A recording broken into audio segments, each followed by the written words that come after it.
would be the one to benefit. And, you know, you never say never. And I think that of all the crossovers, this is the one that has the most potential because Marvel Studios is never getting those rights back.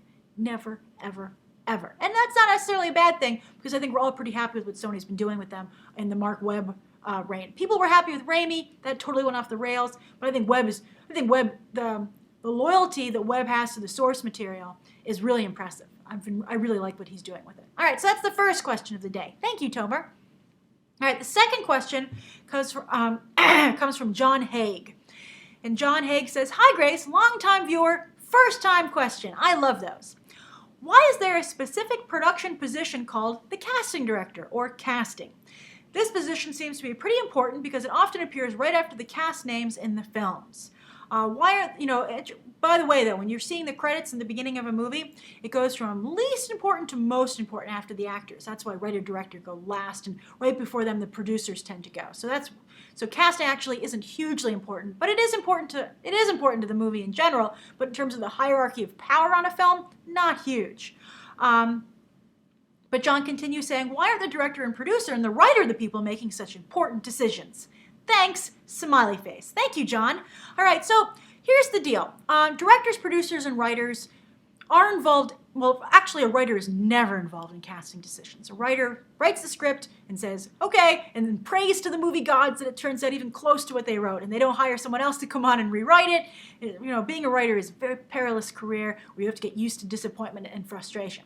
But, you know, unless the writer also happens to be a producer on the film or the director. But, you know, if you're just the writer, you hand in your work and you go.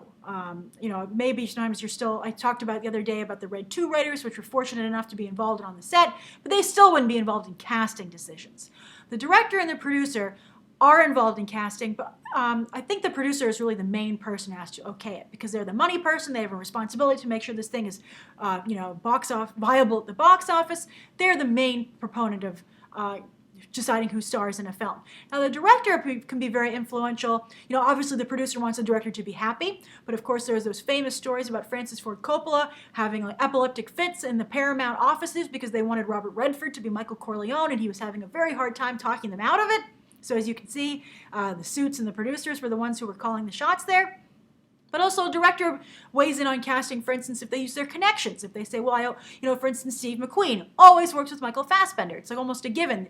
Almost you hire Steve McQueen with the understanding you will be getting Michael Fassbender. So that's where a director comes in. The producer wants to make them happy, and also the director wants to work with people they're familiar with. They have a good relationship, and sometimes that's the reason a director gets a gig, because they bring somebody in, they bring in talent, and the producer can use that director's reputation to lure the talent they want that would help the film. But what does the casting director do? All right, so the